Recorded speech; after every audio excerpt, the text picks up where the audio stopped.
আসসালামু আলাইকুম সপ্তম শ্রেণীর শিক্ষার্থীরা, আশা করছি তোমরা সবাই ভালো আছো। মার্ঝান্স একাডেমিতে তোমাদের স্বাগতম। আজকে তোমাদের সপ্তবর্ণা বইয়ের কুলিমজুর কবিতাটি নিয়ে আলোচনা করব। কুলিমজুর লিখেছেন কবি কাজী নজরুল ইসলাম।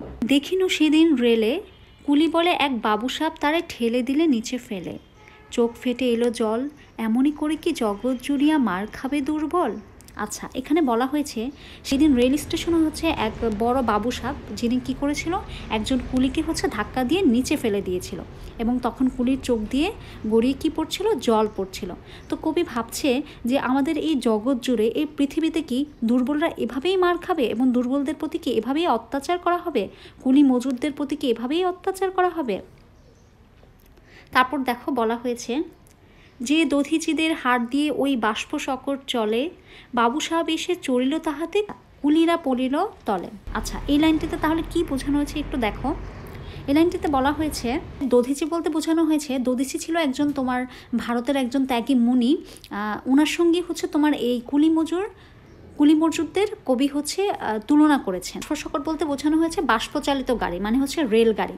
তার মানে বলা হয়েছে দধিচি তোমার একজন ত্যাগী মুনি, যার সঙ্গে এই কুলি মজুরদের কবি তুলনা করেছেন। এই কুলি মজুরদের অক্লান্ত পরিশ্রমে যারা ধনী হয়েছে তারাই আজ সুবিধা ভোগে, কিন্তু অপরদিকে যারা শ্রম দিয়েছে, পরিশ্রম করেছে, কষ্ট করেছে, তারাই আজ অবহেলিত। তাই কবি দুঃখ করে দধিচির মুনিবের সঙ্গে কুলি মজুরদের তিনি তুলনা করেছেন। বেতন দিয়াছ চুপ র যত মিথ্যাবাদীর দল, কত পাই দিয়ে কুলিদের তুই কত করোড় পেরি বল। বেতন দিয়াছ চুপ র যত মিথ্যাবাদীর দল, কত পাও কুলিদের তুই ক্রোড় পেলি বল। রাজপথে তব চলেছে মোটর, সাগরে জাহাজ চলে, রেলপথে চলে বাষ্প সকট, দেশ ছেয়ে গেল কলে। বলতো এসব কাহাদের দান, তোমার অট্টালিকা কার খুনে রাঙা, ঠুলি খুলে দেখ প্রতি ইটে আছে লেখা। আচ্ছা, এখানে দেখো এই লাইনটিতে কি বলা হয়েছে। এই লাইনটিতে বলেছেন, কবি বলছেন যে চুপ রও, সেই ধনীদেরকে তিনি উদ্দেশ্য করে বলেছেন যে তোমরা চুপ থাকো যত মিথ্যাবাদীর দল। এই যে দেখো রাজপথে যত মোটর গাড়ি চলছে, সাগরে জাহাজ চলছে, রেলপথে রেলগাড়ি চলছে, দেশ ছেয়ে গেছে তোমার কল কারখানায়। এখানে কলে বলতে বোঝানো হচ্ছে কল কারখানায়। তারপরে এই যে অট্টালিকায় তোমরা থাকছো, এই সবই তো কুলি মজুরদের কঠোর পরিশ্রম এবং তাদের পরিশ্রমের দান। তো তোমরা কি করছো, তাদের সাথে কি করছো, অন্যায় করছো, অবিচার করছো। এখানে গরিব, অসহায়, খেটে খাওয়া অসহায় মানুষের হাড়ভাঙা পরিশ্রমের কথা বলা হয়েছে।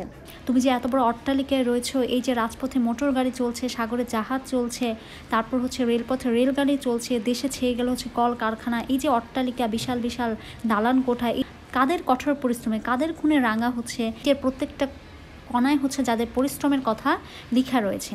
তুমি জানো না কো, কিন্তু পথের প্রতি ধুলোকণা জানে, পথ ওই জাহাজ সংকট অট্টালিকার মানে।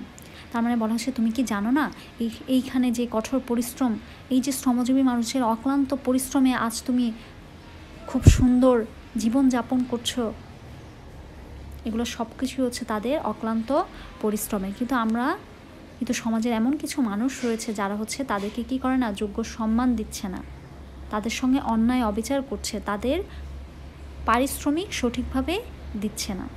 নেক্সট দেখো, এখানে কবি বলছে, আসিতেছে শুভদিন আসিতেছে, দিনে দিনে বহু বাড়িয়াছে দেনা, শুধিতে হইবে ঋণ। এখন আর সেই দিন নেই, এখন আর ওই আগে যে তোমার কুলি মজুরদের প্রতি অত্যাচার করা হতো, তাদের ঋণ পরিশোধ করা হতো না, এখন আর সেই দিন নেই। এখন কি করতে হবে, তাদের প্রত্যেকটা ঋণ, তাদের প্রত্যেকটা পারিশ্রমিক সঠিকভাবে কি করতে হবে, পরিশোধ করতে হবে।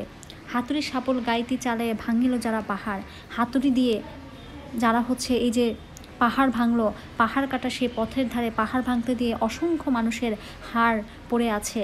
তোমারে সেবিতে হইল যাহারা মজুর মুটে ও কুলি, তোমারে বহিতে যারা পবিত্র অঙ্গে লাগালো ধুলি, তারাই মানুষ, তারাই দেবতা, গাহি তাহাদেরই গান, তাদেরই ব্যথিত বক্ষে পা ফেলে আসে নব উদ্যান। আচ্ছা, এই লাইনগুলোতে কি বলা হয়েছে বলতো। কবি কুলি মজুরদের প্রতি জয়গান গেয়েছেন। কি জয়গান গিয়েছেন বলতো। তিনি বলেছেন যে মানবতাবাদী কবির দৃঢ় বিশ্বাস যে শ্রমজীবী মানুষের উপর যে অবিচার চলছে তা আর চলবে না। এখন দিন বদলের পালা শুরু হয়েছে, লাঞ্ছিত বঞ্চিত দল জগতে শুরু করেছে, তাদের সংঘবদ্ধ উত্থানের দিন এসেছে। এখন তাদের সকল অত্যাচারীদের হিসাব নিকাশের পালা কি করতে হবে, চুকিয়ে দিতে হবে। এই শ্রমজীবী মানুষদের ত্যাগের মাধ্যমে আসবে মানব মুক্তির নতুন দিন। তাই তিনি বলেছেন, আসিতেছে শুভ দিন। এই যে যুগ যুগ ধরে কুলি মজুরদের অর্থাৎ লক্ষ কোটি শ্রমজীবী মানুষদের হাতে গড়ে উঠেছে মানব সভ্যতা, এদের শ্রমে এদের ঘামে চলছে কি বলতো অসংখ্য কলকারখানা, কিন্তু অথচ তারাই হচ্ছে এই জগতের বঞ্চিত, তাই না? তারাই হচ্ছে এই জগতের বঞ্চিত। তাদের উপর তাদের অধিকারের পক্ষে, সেই সব শ্রমজীবী মানুষদের অধিকারের পক্ষে কবি কি ধরতে বলেছেন? কলম ধরতে বলেছেন। তারপর কবি বলেছেন যারা হচ্ছে তাদের এই অক্লান্ত পরিশ্রমে পৃথিবীটাকে এত সুখ স্বাচ্ছন্দ্য এবং দালান কোটা কলকারখানা যানবাহন ইত্যাদি গড়ে তুলে দিয়েছে তাদেরকে কবি মানুষরূপী দেবতা হিসেবে আখ্যায়িত করেছেন। সমাজের ধনীরা আজ বিত্ত সম্পদের মালিক হয়েছে, কিন্তু তারা কি করছে? এই শ্রমজীবী মানুষদের উপর উপেক্ষিত এবং বঞ্চিত করছে তাদেরকে। তাদের সেই কষ্টে ভর করেই আসবে নতুন উত্থান। তাই তাদের পক্ষে কবি কি করেছেন? শ্রমজীবী মানুষদের পক্ষে কবি কি করেছেন? এই জয়গান গেয়েছেন।